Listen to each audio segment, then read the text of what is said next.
The day I inherited the water rights to a 2,100-acre lake, I thought I'd won the lottery. What I actually got was a war with the most vindictive HOA president who'd ever lived. I'm standing on my great-grandfather's 1887 dock, breathing in that sweet pine and lake water smell, when this white Escalade screeches up my gravel drive. Out steps Cordelia Blackwood, perfectly coiffed, designer blazer, clutching a violation notice like it's the Constitution itself. $500 monthly lake access fee, dock removal, immediately. Here's what made my blood boil. She's demanding I pay her to access my 2,100 acres of inherited water rights. But Cordelia didn't know about the original deed in my jacket, the one that made me legally untouchable. What would you do if your HOA tried to steal your water rights inheritance? Where are you watching from? Bet you have HOA horror stories too, because Cordelia's about to lose everything. Let me back up and tell you how I got here. My name's Ezra Whitmore, and 6 months ago I was just another divorced guy trying to rebuild his life. 42 years old, former Army engineer turned small-town contractor, living in a cramped apartment and wondering where the hell everything went wrong. Then Uncle Morris died. I'm sitting in lawyer Harold Pemberton's office, breathing in that musty smell of old legal documents mixed with burnt coffee, when he slides this thick manila envelope across his worn leather desk. The chair creaks under my weight as I lean forward. Your great-grandfather Silas was quite the businessman, Harold says. Bought 2,100 acres around Mirror Lake back in 1887. Water rights, mineral rights, the whole 9 yards. Ezra, you just inherited one of the most valuable properties in 3 counties. The lake itself is pristine, crystal clear water surrounded by towering pines. Some cabins are original family builds from the 1900s. Others are massive McMansions that sprouted up when developers moved in 15 years ago. There's one complication, Harold warns. The Homeowners Association, run by a woman named Cordelia Blackwood, real estate attorney turned HOA dictator. She's been systematically targeting anyone who doesn't fit her country club vision. I should have listened. 3 days later, I'm checking out my new dock when expensive tires crunch on gravel. Out steps a woman who looks like she irons her money. Perfectly coiffed silver hair, designer blazer, and eyes like a loan shark who just spotted fresh prey. You must be the new property owner, she announces, not asking. I'm Cordelia Blackwood, HOA president. She's clutching a violation notice like it's a weapon. Ezra Whitmore, nice dock, isn't it? My great-grandfather built it. Her smile could make polar bears shiver. This structure violates current safety codes. 30 days removal. Plus there's a $500 monthly lake access fee. I almost choke. Lady, I own this lake. Community asset, she corrects. Previous owners never properly registered with HOA oversight. She slaps the violation notice against my truck windshield like she's serving a warrant. Failure to comply results in daily fines and potential foreclosure proceedings. Here's the thing about bullies. They always pick the wrong fight eventually. What Cordelia doesn't know is I spent 8 years reading engineering contracts and water management law. More importantly, I've got allies she hasn't counted on. My neighbor Mavis Lane has lived here since before the HOA existed. 78 years old, sharp as a tack, and madder than hell about what Cordelia's been doing to longtime residents. She forced out 3 families last year, Mavis tells me later, her voice shaking with fury. Made up violations, assessed bogus fees until they couldn't afford to fight anymore. Then there's Deputy Roy Hutchins. Good man, fair cop, and he's been watching Cordelia's selective enforcement for years. She only targets certain types, he mentions quietly. Folks who don't drive the right cars or join the right clubs. And young Tommy Reeves, fresh law school graduate looking to make his mark. Kids eager, hungry, and when I mention water rights from 1887, his eyes light up like Christmas morning. The violation notice is still stuck to my windshield, fluttering in the evening breeze. The crisp paper feels like a declaration of war in my hands. Standing there listening to water lap against century-old dock posts, I realize Cordelia just made a crucial mistake. She picked a fight with an Army engineer who knows the difference between legitimate authority and petty tyranny. Someone who's read enough legal documents to know that pre-1900 water rights are basically untouchable. Someone with absolutely nothing left to lose. But mostly she picked a fight with a guy whose family built this place with their bare hands, and who's not about to let some power-hungry real estate lawyer steal it with paperwork and intimidation. Game on, Cordelia. Cordelia wasn't kidding about her paperwork fetish. 2 days after our little lakeside chat, a certified letter shows up requiring signature. Inside? A legal demand for complete property survey, environmental impact assessment, and something called a compliance audit, all at my expense, naturally. The letter's got more fancy letterhead than a congressional hearing, and every paragraph drips with legal threats. Failure to provide comprehensive documentation within 14 days will result in daily fines of $10,000 for unauthorized lake modifications. 10,000 daily. I'm reading this thing in my kitchen, and I swear I can smell Cordelia's overpriced perfume coming off the paper. She's trying to bury me in costs before I even know what I'm fighting. But here's where her plan hits its first snag. See, I didn't spend 8 years building bridges in Afghanistan without learning that the devil's always in the details, and these details have more holes than a Swiss cheese convention. First stop, the county courthouse basement. If you've never been down there, imagine a library designed by someone who hates both books and people. Fluorescent lights buzz like angry wasps. Everything smells like dust and forgotten dreams, and the filing clerk looks like she predates the building itself. I'm 3 hours deep in musty records when I find it. The original Whitmore deed, filed in 1887 and never superseded. Back in my Army days, I learned that old engineering contracts often contained clauses that modern lawyers miss, and this deed is no exception. My great-grandfather didn't just buy lake property. He secured water rights extending 200 feet below the lake bottom, mineral extraction rights, and something called riparian authority. Turns out riparian authority basically makes me the water king of this entire area. Who knew great-grandpa Silas was such a shrewd negotiator? Better yet, the HOA was never legally granted authority over pre-existing properties. They just assumed they had it, and everyone was too intimidated to check. Time for professional help. Tommy Reeves meets me at the local diner. This kid's so eager he's practically vibrating. Fresh out of law school, sharp suit that's seen better days, and the kind of hunger that comes from needing to prove yourself. "Mr. Whitmore," he says, spreading my documents across a sticky table. "This is extraordinary. In law school, they taught us that pre-1900 water rights are almost impossible to challenge because they predate modern regulatory frameworks. And this riparian authority clause, you don't just own the lake, you control water flow for the entire watershed." The waitress refills our coffee and Tommy's explaining grandfather clauses when my phone buzzes. Text from an unknown number. "Emergency HOA meeting tonight, mandatory attendance, rogue property owner situation." I show Tommy the message. He grins like a shark who just smelled blood. "They're panicking," he says. "Cordelia's calling an emergency meeting because she knows she overplayed her hand. But every procedural violation they commit tonight becomes evidence for our countersuit." The community center that evening looks like a courtroom designed by someone who shopped exclusively at garage sales. Folding chairs arranged in hostile rows, bright lights that make everyone look guilty, and the smell of stale coffee mixed with nervous sweat and whatever industrial disinfectant they use to mop these floors. Cordelia's set up front like a prosecutor, complete with poster boards and what I'm guessing are fabricated charts about lake safety violations. Her HOA board flanks her, 3 country club refugees who look like they've never seen actual manual labor. "Ladies and gentlemen," Cordelia begins, her voice echoing off cheap paneling, "we have a situation that threatens our entire community's property values and safety standards." She's pointing at blown-up photos of my dock like it's evidence in a murder trial. "This unauthorized structure violates current engineering standards and poses immediate environmental hazards." That's when I stand up, Tommy beside me with a briefcase full of legal ammunition. "Ms. Blackwood," I say, using that command tone they drill into you in the Army, "I've got some documentation you might want to see." The room goes dead quiet except for the hum of fluorescent lights and someone's rumbling stomach 3 rows back. Tommy opens the briefcase and pulls out the original deed, authenticated by the county clerk that afternoon. "This property predates your HOA by 135 years. Mr. Whitmore's family has maintained continuous legal ownership, including all water rights since 1887.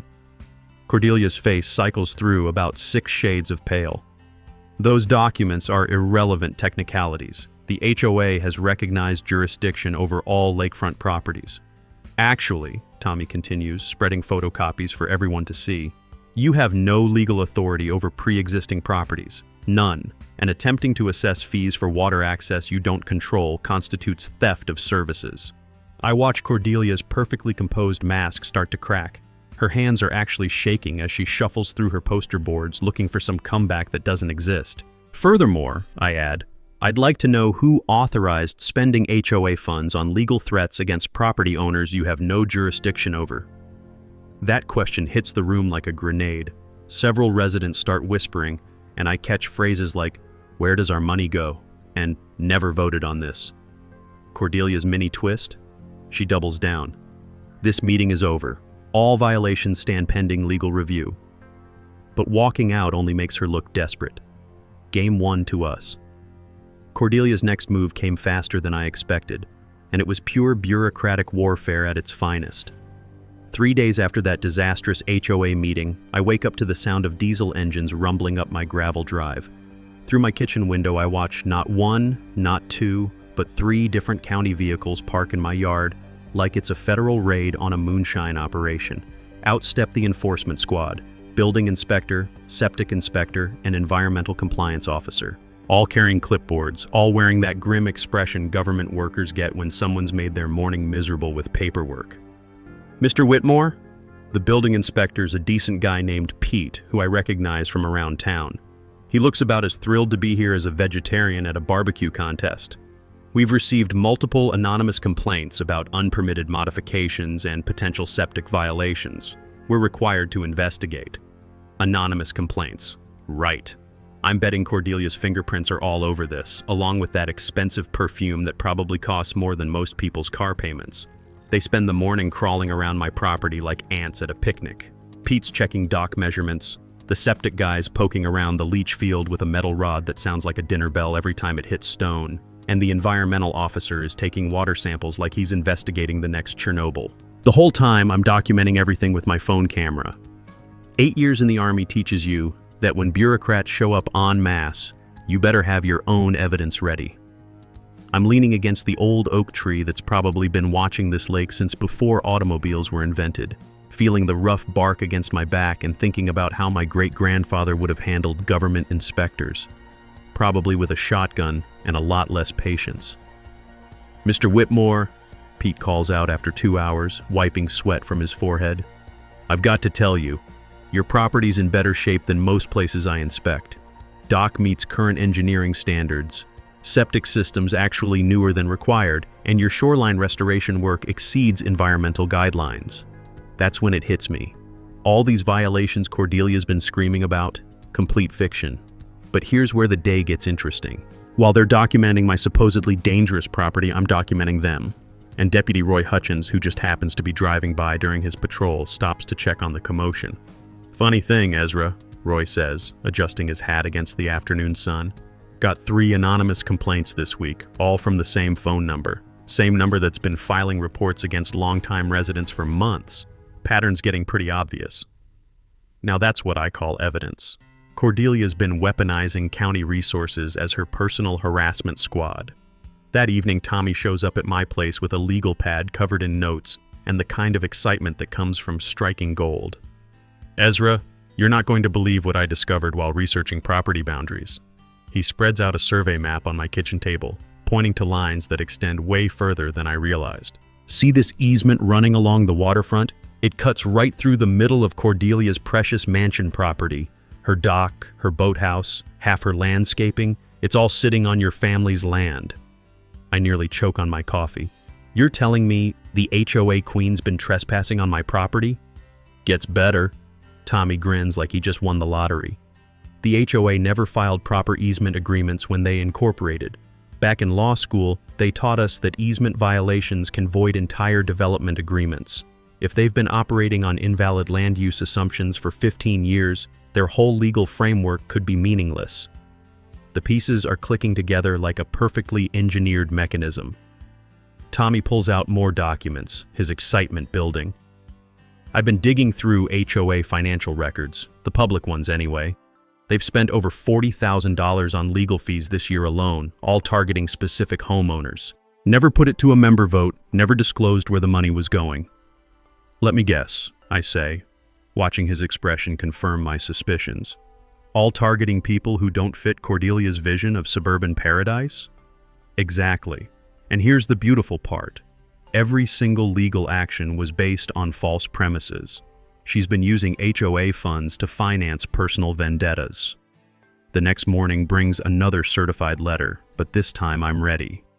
Cordelia's demanding immediate compliance with updated lake access regulations and threatening liens on my property for unpaid fees. I call Tommy immediately. Time to go on offense. Draft a formal response citing easement violations and unauthorized use of HOA funds. Make sure to mention that any liens filed against superior property rights constitute fraud. Already working on it, Tommy says. But Ezra, when people like Cordelia get cornered, they don't surrender quietly. They get desperate. Looking out at my lake, I watch evening light dance across water that's belonged to my family longer than this entire community has existed. Cordelia wants escalation? She's about to learn that some of us know how to fight back, and we fight to win. If I thought Cordelia was desperate before, I was about to learn what real desperation looked like. A week after Tommy's easement bombshell, she pulled out what she probably thought was her nuclear option, claiming authority over the lake's water levels themselves. The emergency HOA notice showed up on a Tuesday morning, delivered by some kid who looked like he'd rather be delivering pizza to a leper colony. Environmental emergency, immediate action required, blazed across the top in red letters that screamed panic, followed by enough bureaucratic word salad to choke a government lawyer. According to Cordelia's latest masterpiece, my dock posed an immediate environmental hazard during current drought conditions, and the HOA was temporarily assuming water management authority to protect community assets. She'd hired an environmental consultant, Dr. Marcus Pembroke, who'd supposedly determined that my century-old dock was somehow disrupting the lake's natural ecosystem. I'm reading this garbage while drinking my morning coffee, and honestly, the paper might as well have been scented with ode to desperation. The sheer audacity of claiming authority over water levels in a lake my family has owned since before her great-grandmother learned to walk? That takes some serious brass. But here's where Cordelia made her first major tactical error. When you spend 8 years as an Army engineer building water management systems in places where one mistake floods a village, you learn a few things about hydrology. And when you've been swimming in a lake since you could walk, you know exactly how Mother Nature handles her business. Mirror Lake isn't some artificial pond dependent on municipal water systems. It's fed by an underground spring system that's been flowing steadily since the last ice age. I remember Uncle Morris explaining this when I was 12, pointing out how the water stays crystal clear even during heavy rains because the springs provide constant circulation. That afternoon, I take a drive around the lake perimeter, something I haven't done since moving back. The crunch of gravel under my tires brings back childhood memories, but now I'm seeing everything with engineer's eyes. And that's when I spot something that makes my heart race. The original Watergate valve system, hidden in a grove of willows about halfway around the lake. It's a beautiful piece of 19th century engineering, heavy iron mechanisms that control flow between the main lake and the overflow channels. The smooth, worn handle feels solid under my hands, like it's been waiting over a century for someone who understands its purpose. Back in engineering school, they taught us that whoever controls water flow controls everything downstream. My great-grandfather Silas clearly understood that principle. That evening, Cordelia escalates to media warfare. The local newspaper runs a front-page story about selfish property owners threatening community environmental standards, complete with quotes from her pet consultant about unauthorized water management and potential ecosystem disruption. Dr. Marcus Pembroke, it turns out, has a degree from some online university that probably advertises during late-night TV infomercials. His environmental report reads like it was written by someone whose idea of wildlife observation involves the Discovery Channel. But I've got allies too. My letter to the editor, polished by Tommy's legal expertise, hits the paper 3 days later with enough technical details about spring-fed lake systems to make it clear that Cordelia's consultant couldn't identify a natural water source if it was flooding his basement. The real intelligence comes when Mavis Lane shows up with homemade cookies and the kind of gossip that changes everything. "That woman's been busy making promises," she says, settling into my kitchen chair with the satisfied expression of someone about to drop a bombshell. Cordelia's been talking to folks about a lakefront development project. Upscale condos, marina, the whole 9 yards. Problem is, she needs guaranteed water access to secure the development financing. Can't build a luxury lake community if some guy with century-old water rights can turn off the tap. Now we're getting to the truth. This isn't about environmental protection, it's about a multi-million-dollar development deal that requires control over my water rights. There's more, Mavis continues, leaning forward conspiratorially. My friend Betty at the county clerk's office says someone's been pulling property records on every parcel within half a mile of the water. Recent stuff, like they're planning something big. Tommy arrives just as Mavis finishes her intelligence briefing, carrying a folder that practically screams, "smoking gun." I've been auditing HOA finances through public records requests, he says, spreading documents across my table. They're not just overspending, they're broke. Reserve funds down to 3 months of operating expenses. If they can't generate major new revenue soon, they're looking at bankruptcy or crushing special assessments on homeowners. The picture becomes crystal clear. Cordelia's not just power hungry, she's financially desperate. She needs my water rights to legitimize a development deal that'll save the HOA from bankruptcy and make her wealthy in the process. But she's forgotten something fundamental about water. It always finds its own level, and it always flows toward truth. Time to remind her who really controls the flow around here. Tommy's discovery hit me like a freight train loaded with dynamite. 3 weeks of digging through public records had uncovered something that made Cordelia's water rights grab look like petty shoplifting. "Ezra," Tommy says, spreading bank statements across my kitchen table like evidence in a murder trial, "you need to see this." The papers smell like fresh ink and pending doom. Over the past 3 years, the Lakeshore Estates HOA has hemorrhaged money faster than a punctured fire hose. But it's not just overspending, it's systematic theft. Look at these consulting fees. Tommy points to payments that make my engineering brain start connecting dots. Blackwood Environmental Solutions, Cordelia Consulting LLC, Lakeshore Property Management, all shell companies registered to the same address. Let me guess. Cordelia's? Her business office. She's been paying herself consulting fees for services the HOA never voted to authorize. Environmental assessments, legal research, property management, all at premium rates. The numbers are staggering. Over 3 years, Cordelia has funneled nearly $200,000 in HOA funds through fake companies. Money homeowners paid for actual services has financed her personal real estate ventures.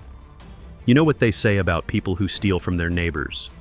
It takes a special kind of stupid to embezzle from folks who live close enough to egg your house. Here's where it gets ugly, Tommy continues. She's been using HOA funds as seed money for her lakefront development scheme.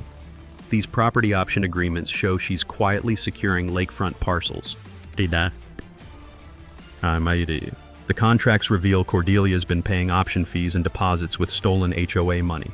The development project isn't just a dream, it's an active conspiracy requiring my water rights to succeed. If she controls water access, she guarantees developers their investment is protected, I realize. Without my water rights, the whole deal collapses. Exactly. And she's personally liable for every unauthorized expenditure. Tommy's excitement builds like a prosecutor who just found the smoking gun.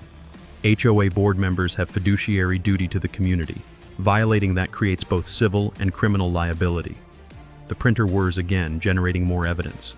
Back in Afghanistan, we learned that information warfare often beats firepower, and Tommy's building quite an arsenal. There's more, he says, pulling out correspondence that makes his eyes light up like Christmas morning. Letters between Cordelia and Pinnacle Lake Development Corporation. They're promising her a 20% finder's fee on total project value, multi-million-dollar payday if she delivers guaranteed water access. Now I understand the desperation. This isn't about community standards. Cordelia's been systematically robbing her neighbors to finance a get-rich scheme that requires destroying my family's water rights. Best part? Tommy grins like a shark smelling blood. She's left a paper trail a blind investigator could follow. Bank records, emails, property filings, all documented. I walk to my window, looking out at the lake that's been the center of this conspiracy. The afternoon light makes the water look like liquid gold, and I'm thinking about how greed makes people spectacularly stupid. What kind of exposure are we talking about? Civil restitution for embezzled funds, criminal charges for theft and fraud, personal liability for development losses, plus potential federal charges if this crossed state lines. He pauses, savoring the moment. Oh, and automatic removal from the HOA board for fiduciary violations. Perfect irony. Cordelia's been so busy trying to steal my water rights that she's built a financial house of cards about to collapse on her head. Every aggressive move has created more evidence of her crimes. When do we lower the boom? Tommy's smile could power half the county. Soon. But first, let's make sure she digs deeper. Desperate people make bigger mistakes. Looking at those documents, I realize we're not just fighting for my property anymore. We're about to expose a criminal conspiracy that's been robbing this entire community for years. Cordelia has no idea what's coming. The next morning, my kitchen looks like a war room designed by caffeinated lawyers with trust issues. Tommy's got his laptop open, Deputy Roy's nursing his third cup of coffee strong enough to wake the dead, and I've got engineering diagrams spread across every available surface. The smell of determination mixes with French roast and just a hint of impending revenge. All right, I say, pulling out a legal pad that's about to become our declaration of war. Cordelia's made this personal. Time to return the favor with interest. Roy leans back, his chair creaking like old bones. From law enforcement perspective, we need evidence so solid it could survive a nuclear attack. Financial crimes are tricky. Juries want documentation they can understand. Way ahead of you, Tommy says, fingers flying across his keyboard like he's composing a symphony of justice. I've prepared a formal complaint for the state HOA Oversight Board, plus whistleblower protection paperwork for when this goes federal. But I'm thinking bigger picture. 8 years of military engineering taught me that the best operations hit multiple targets simultaneously, like a perfectly coordinated artillery strike. We need 3 angles, I explain, sketching our strategy. Legal, financial, and physical evidence gathering. The legal strategy belongs to Tommy, and he's building a case that would make a prosecutor weep with joy. Every bogus violation, every unauthorized expenditure, every abuse of power gets cataloged with dates, amounts, and supporting documentation. Here's what I learned in law school about fiduciary duty, Tommy explains, pulling up case law that makes his eyes gleam. When HOA board members breach their responsibility to act in the community's best interest, they don't just owe back the money they stole, they're liable for all damages, legal costs, property damage, punitive damages, the works. That's like finding out the person who dented your car also has to buy you a new one, plus pay for your emotional trauma and cover your grocery bills for a year. Roy's handling the criminal angle, quietly building a case that'll eventually land on the state attorney general's desk. 20 years of police work taught me that people who abuse authority always escalate. Cordelia's pattern of false reports and harassment, that's a whole separate set of criminal charges. My contribution is the physical evidence, where my engineering background becomes our secret weapon. I've been installing a security camera network around my property, positioned to capture any sabotage while documenting the actual condition of my supposedly dangerous facilities.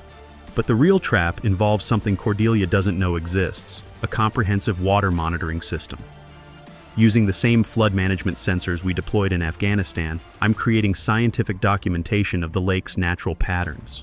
The cool metal feels familiar in my hands as I install sensors at dawn, hidden among cattails that smell like morning dew and ancient secrets. Modern water monitoring equipment provides court-admissible documentation, and Cordelia's about to learn that century-old water rights come with 21st century evidence gathering. Every time she claims water management authority, we'll have precise measurements proving her consultant couldn't identify water if he was drowning in it, I explained to my co-conspirators. Meanwhile, Mavis has organized the longtime residents into what she calls the Resistance. Think book club meets intelligence operation. These folks remember community life before Cordelia's reign of terror, and they've been documenting years of abuse. Mrs. Martinez kept every HOA communication for 5 years, Mavis reports during one strategy session, the rustle of papers sounding like ammunition being loaded. Shows clear targeting of Hispanic families while ignoring actual violations from Cordelia's country club cronies. Tommy's eyes light up like slot machines hitting jackpot. Discriminatory enforcement based on ethnicity, that's federal civil rights violation territory. The media strategy falls to me, and I've been cultivating Sarah Lane at the regional newspaper. When she learns about systematic embezzlement tied to a multi-million-dollar development scheme, her investigative instincts kick into overdrive. This story has everything, Sarah tells me over coffee, her recorder capturing every detail. Corruption, stolen funds, elderly abuse. It's the kind of expose that wins journalism awards. Our secret weapon is timing. We're planning the reveal during the HOA's annual meeting, when state law requires maximum attendance and financial transparency. Cordelia thinks she's orchestrating her final power play, but she's actually walking into a public execution. Multiple exposure routes, I explain, spreading backup plans across my table. If she discovers the investigation early, we've got the media, state oversight board, and criminal charges ready to deploy. The beauty is that every day Cordelia continues her schemes, she creates more evidence. Desperation makes people sloppy, and sloppy criminals make spectacular mistakes. Roy stands, adjusting his duty belt with the satisfaction of someone about to serve justice. 20 years taught me the best way to catch criminals is letting them think they're winning right up until the handcuffs click. Looking at our battle plans, I realize we've created something Cordelia never expected. A coordinated response from people who refuse to be bullied by petty tyrants with clipboards and attitudes. She's about to learn that some fights you just can't win. Desperation, it turns out, makes people do incredibly stupid things. And Cordelia Blackwood was about to prove that theory with the subtlety of a freight train hitting a nitroglycerin factory. It started with the private investigator, some guy in a rumpled suit and discount sunglasses who thought he was invisible while sitting in his Honda Civic outside the local diner. I spotted him immediately. When you've spent years in places where bad surveillance gets you killed, you develop a sixth sense about amateur hour operations. "Tommy," I said after finishing my eggs, "we've got company. White Honda, 3 o'clock, guy with a camera who apparently learned detective work from watching Miami Vice reruns." Tommy nearly choked on his coffee, craning his neck to look. "She hired a PI? That's either really desperate or really stupid." "Por qué no los dos?" I suggested, waving cheerfully at our wannabe spy as we walked past his car. The poor guy practically dove under his dashboard like he was dodging sniper fire, but hiring incompetent surveillance was just the opening act. 2 nights later, I'm yanked awake by the sound of someone thrashing around my dock at 2 a.m. like a drunk beaver with power tools. Through my bedroom window, I can see a small boat bobbing in the moonlight, and whoever's in it is doing something that involves a lot of splashing and creative profanity. My security cameras capture everything in crisp, high-definition glory. Some genius in a baseball cap and dark clothing cutting my dock lines with what looks like a kitchen knife, apparently believing that if my dock floats away into the night, it'll magically solve Cordelia's violation problem. The splash of someone fleeing in a small outboard motor echoes across the water, followed by the distinct sounds of panic, poor seamanship, and what might have been someone falling overboard. Whoever Cordelia hired for sabotage clearly hadn't spent much time around boats that fight back. By morning, I've got crystal clear footage of the incident, plus enough evidence to file charges that would make a prosecutor smile. But more importantly, there's something in the air. That metallic smell of fear mixed with the scent of pine trees and poor life choices. Deputy Roy arrives with his coffee and the expression of someone who's about to enjoy his job. "Vandalism's a felony when it's part of ongoing harassment," he tells me, reviewing the footage. "And this video shows premeditation. Someone's looking at serious jail time." The beauty of Cordelia's desperation is that instead of learning from failure, she escalates like a bad poker player doubling down on a losing hand.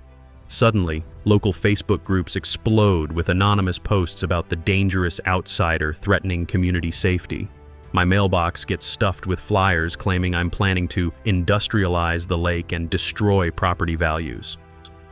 Someone even puts up a banner on the community bulletin board warning about environmental threats from unauthorized water management. The irony tastes sweeter than my morning coffee. Here's a woman embezzling community funds for personal gain, and she's painting me as the threat to property values.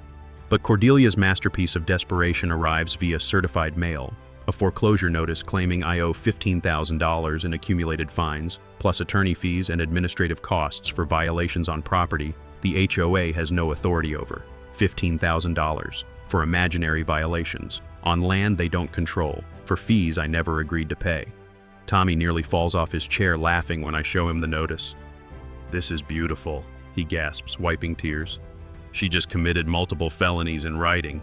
Fraudulent lien filing, extortion, theft by deception. It's like a greatest hits album of white-collar crime." The pressure is fracturing her support network. Mavis reports that board members are asking uncomfortable questions about legal expenses. The Martinez family received a formal apology for administrative errors. Even Cordelia's golf buddies are backing away like she's radioactive. She's losing control of her own board, Mavis tells me, voice crackling with satisfaction. People want to know why they're hemorrhaging money, fighting one guy over violations that make no sense. Then comes the mini twist that makes everything perfect. The private investigator, apparently tired of minimum wage surveillance work, approaches me at the hardware store. Marcus Webb looks like a man who's realized he's working for the wrong side of a very bad movie. "Mr. Whitmore," he says, glancing around nervously, "I don't usually do this, but your HOA lady is asking me to do things that cross lines, like photographing personal mail, documenting visitors, intimidating people who ask questions about finances." Marcus slides me a manila envelope thick with evidence. "She's not just targeting you. She hired me to gather dirt on anyone questioning her authority. The Martinez family, elderly residents, board members asking about money. It's systematic intimidation." Inside the envelope, surveillance contracts, blackmail instructions, and payment records documenting a coordinated harassment campaign against multiple families. "That's when I knew I had to get out," Marcus says. "Lady's not just corrupt, she's dangerous." Looking at this evidence, I realize Cordelia's desperation has created something beautiful. Complete documentation of her crimes, gathered by someone she paid to commit them. Sometimes justice serves itself. When cornered animals get desperate, they either run or attack with everything they've got. Cordelia Blackwood wasn't the running type. Her nuclear option arrived in the form of an emergency community safety meeting scheduled for the following Tuesday evening. The notice, printed on official HOA letterhead with more red ink than a horror movie poster, declared an immediate vote on emergency eminent domain proceedings to protect community assets from imminent environmental threats. I'm reading this masterpiece of legal fiction while drinking my morning coffee, and I have to admire the sheer audacity. Eminent domain. She's actually claiming the HOA has governmental authority to seize private property for the public good. "Tommy," I call, my voice probably carrying across half the county. "You need to see this latest stroke of genius." Tommy arrives within the hour, takes one look at the notice, and starts laughing so hard he has to sit down. "Ezra, this is beyond illegal. It's so far past illegal that illegal can't see it with a telescope. HOAs don't have eminent domain authority. That's strictly governmental power, and even then it requires years of legal proceedings and just compensation."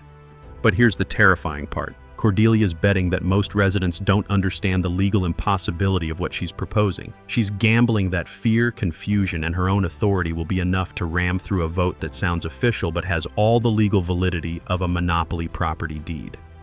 The meeting notice goes on to explain that my dock and water rights pose an immediate threat to community safety during environmental emergencies, and that decisive action must be taken to protect property values and ensure responsible resource management.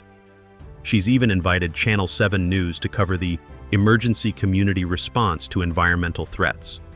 Because nothing says legitimate governmental action, like having television crews document your completely illegal power grab. The smell of desperation is getting stronger than the pine air freshener in my truck. Cordelia's pulled out every stop, called in every favor, and is betting everything on one final spectacular bluff. But while she's been planning her theatrical finale, we've been preparing our own surprise performance. Tommy spent the week ensuring every procedural violation will be documented by neutral witnesses. She's going to violate parliamentary procedure, rush the vote, and ignore legal requirements, he explains. Every violation creates more evidence for criminal charges. Deputy Roy has positioned himself strategically, ready to intervene if things get out of hand. 20 years of law enforcement taught me that desperate people do unpredictable things. When this blows up in her face, she might not handle it well. The community center that Tuesday evening looks like a courtroom designed by someone with a flair for drama. Cordelia's arranged the seating to maximize her supporters' visibility while pushing potential opposition toward the back. Professional lighting equipment from the TV crew makes everything look official and important. The air smells like nervous sweat mixed with the industrial disinfectant they use to mop these floors, plus whatever expensive perfume Cordelia's wearing to mask the scent of impending legal disaster. She's set up at the front with a presentation that would make a corporate lawyer proud. Charts showing environmental risk factors, blown-up photos of my supposedly dangerous dock, and what appears to be a completely fabricated timeline of escalating safety violations. Ladies and gentlemen, Cordelia begins, her voice echoing off the cheap paneling like a prosecutor announcing capital charges. "We face an unprecedented threat to our community's safety and financial security." She's gesturing at her displays like she's revealing evidence in a murder trial. "This unauthorized water management operation poses immediate environmental risks during drought conditions and threatens to destabilize property values throughout our community." The camera crews are eating it up, filming every dramatic gesture and official-sounding proclamation. Channel 7's reporter, a young guy who clearly thinks he's covering a legitimate government proceeding, is taking notes furiously. "Therefore," Cordelia continues, building toward her crescendo, "the board moves for an emergency vote to assume temporary control of all lake-adjacent properties pending resolution of these environmental and safety concerns." That's when I stand up, Tommy beside me with a briefcase that's about to become Cordelia's worst nightmare. "Point of order," I call out, my voice carrying that command authority they drill into you in the Army. The room goes silent except for the hum of television equipment and someone's nervous cough 3 rows back. "Ms. Blackwood," I continue, "before we vote on imaginary governmental powers, perhaps the community should know about the very real financial crimes that have been funding your legal adventures." Tommy opens the briefcase and pulls out documents that make Cordelia's face cycle through several interesting shades of pale. "Ladies and gentlemen," he announces, "what you're witnessing isn't emergency governance. It's the final act of a 3-year embezzlement scheme." The camera crews suddenly realize they're not covering a community meeting anymore. They're documenting a criminal conspiracy's public collapse. Cordelia's perfectly orchestrated power play just became her public execution. And the best part? She invited the media herself. The moment Tommy announced embezzlement scheme, the community center transformed from a boring HOA meeting into the climax of a crime drama that Hollywood couldn't have scripted better. You could literally hear the air being sucked out of the room. The Channel 7 cameraman, who'd been casually filming what he thought was a routine community dispute, suddenly snapped to attention like he'd just realized he was documenting Watergate. His camera swung toward Tommy with the precision of a guided missile. Cordelia's face went through a spectacular color progression, from perfectly applied foundation to pale white to an angry red that clashed with her silver hair. Her hands, those perfectly manicured instruments of HOA tyranny, started shaking like autumn leaves in a hurricane. "Mr. Whitmore," she stammered, her voice losing that commanding authority she'd wielded like a weapon for years. "These interruptions are out of order. We have important community business to—" "The only business here," I interrupted, standing up to my full height and letting my command voice fill the room, "is explaining to these good people how you've been stealing their money for 3 years. Tommy began spreading documents across the front table like a dealer laying out cards in the world's most expensive poker game. Bank statements, invoices, property records, and email printouts that told the story of systematic theft disguised as community leadership. "Over the past 3 years," Tommy announced, his voice carrying the authority of someone who'd done his homework and brought receipts, "Cordelia Blackwood has funneled approximately $200,000 in HOA funds through shell companies registered to her personal address." The room erupted. Voices overlapped in a chaos of confusion, anger, and disbelief. I caught fragments. 200,000? Our maintenance fees? Is this why my roof leaked all winter? But Tommy wasn't finished. He pulled out the correspondence with Pinnacle Lake Development, and the crowd's murmur turned into something that sounded like a lynch mob warming up. "She's been using your community funds as seed money for a personal real estate development scheme," Tommy continued, his words hitting the crowd like artillery shells. "A scheme that required seizing Mr. Whitmore's century-old water rights to guarantee investor returns." That's when Deputy Roy stepped forward from where he'd been positioned near the back wall, his hand resting casually on his duty belt in a way that suggested this wasn't a social visit. "Ms. Blackwood," Roy's voice carried the weight of official authority, "I have a warrant for financial investigation and evidence seizure related to potential embezzlement, fraud, and theft of community funds." The sound of metal handcuffs being readied is distinctive, a sharp click that cuts through crowd noise like a gunshot. Cordelia's eyes went wide as she realized her theatrical finale had become her arrest scene. The Channel 7 reporter, now fully understanding he was witnessing the story of his career, pushed closer with his microphone.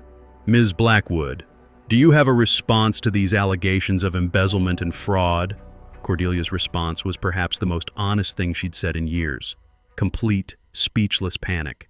Her mouth opened and closed like a fish gasping for water. while her perfectly composed mask crumbled in real time on live television. But the crowd wanted answers, and they wanted them now. Mrs. Martinez stood up, her voice shaking with 3 years of suppressed anger. "You made our family's life hell with fake violations while you were stealing from us?" Other voices joined in, a crescendo of fury from people who'd been intimidated into silence finally finding their courage. The elderly Hendersons, young families who'd been targeted for attitude problems, longtime residents who'd watched their community deteriorate under Cordelia's reign of terror. "The environmental emergency you're claiming," I said, pulling out my water monitoring data, "is complete fiction. These scientific measurements prove the lake's ecosystem is stable and has been for over a century. Your consultant's report was fabricated to justify seizing property for your development scheme."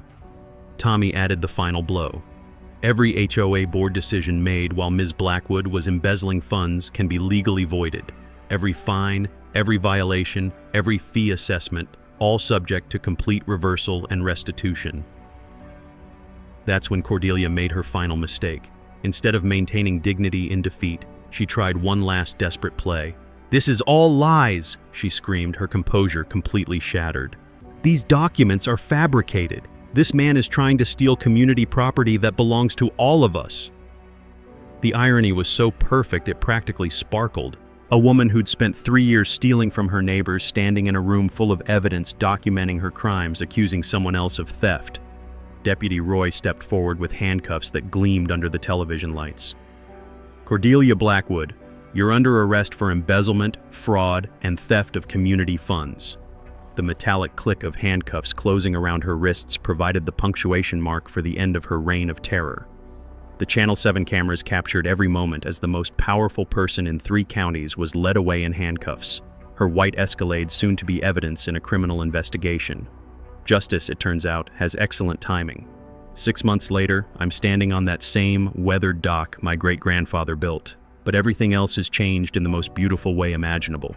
The emergency HOA board election happened within 2 weeks of Cordelia's arrest, this time with transparent oversight from the county clerk's office. Mavis Lane was elected president by unanimous vote. Turns out, when you remove fear and intimidation from the equation, people choose leaders who actually care about community welfare. The financial recovery moved faster than anyone expected. Cordelia's seized assets, including that pristine white Escalade and her lakefront mansion built with stolen community funds, generated enough restitution to fully restore the HOA's reserve fund. Better yet, the state attorney general's office recovered additional damages from Pinnacle Lake Development, who'd apparently known they were dealing with embezzled money. The smell of fresh paint and barbecue smoke drifts across the water from the community celebration happening in the park area that used to be Cordelia's private garden. Families who hadn't spoken in years are sharing burgers and laughing together, while kids splash in the lake without fear that some HOA violation notice will appear on their parents' windshields. Tommy's law practice has exploded. Turns out there's huge demand for attorneys who specialize in HOA accountability and community governance reform. He's got cases in 3 counties now, helping other communities escape from petty tyrants who thought clipboards and attitude constituted legal authority. The Whitmore case is becoming a template, Tommy tells me, adjusting his tie that actually fits properly now that he can afford decent clothes. Communities across the state are using our documentation methods to challenge HOA overreach and financial abuse. Deputy Roy got promoted to detective, partly for his exemplary community policing during the investigation. "Turns out solving high-profile financial crime cases is good for career advancement," he says with the satisfied grin of someone who backed the right horse. But the real victory is what we've built from the ashes of Cordelia's corrupt empire. The Mirror Lake Conservation Trust officially launched last month, with yours truly as chairman and a board that includes environmental scientists, community representatives, and legal experts. We've established water rights and environmental protection scholarships for local students, funded through sustainable use fees that actually go toward conservation instead of personal enrichment. The Lake Access Program provides reasonable fishing and recreation privileges for community members while maintaining environmental protection standards. Families can enjoy the water without worrying about arbitrary violations or manufactured emergencies. The restored dock now features a historical marker honoring Silas Whitmore and the original settlement families, along with educational displays about water conservation and environmental stewardship. School groups visit regularly to learn about local history and sustainable resource management. My personal life has taken some interesting turns too. Dr. Sarah Mitchell, the environmental educator who helped design our conservation programs, has become a regular fixture around my kitchen table. Turns out shared interests in water management and community service make for pretty solid relationship foundations. The annual Mirror Lake Festival happens this weekend, a celebration of environmental stewardship, community cooperation, and the kind of neighborly spirit that thrives when people aren't afraid of petty bureaucrats with grudges. Local musicians, environmental exhibits, and enough barbecue to feed 3 counties. Children's laughter echoes across water that's been in my family for over a century, now protected in perpetuity through conservation trust structures that provide tax benefits while ensuring future generations can enjoy what my great-grandfather preserved. The technical benefits speak for themselves. Water quality monitoring shows the lake ecosystem is healthier than it's been in decades. Property values have stabilized and increased as the community reputation recovered from Cordelia's reign of terror. Our governance model is being studied by other communities seeking alternatives to adversarial HOA management. But sitting here watching families enjoy the lake without fear, listening to genuine laughter instead of whispered complaints about violation notices, I realize we've accomplished something more valuable than legal victory or financial recovery.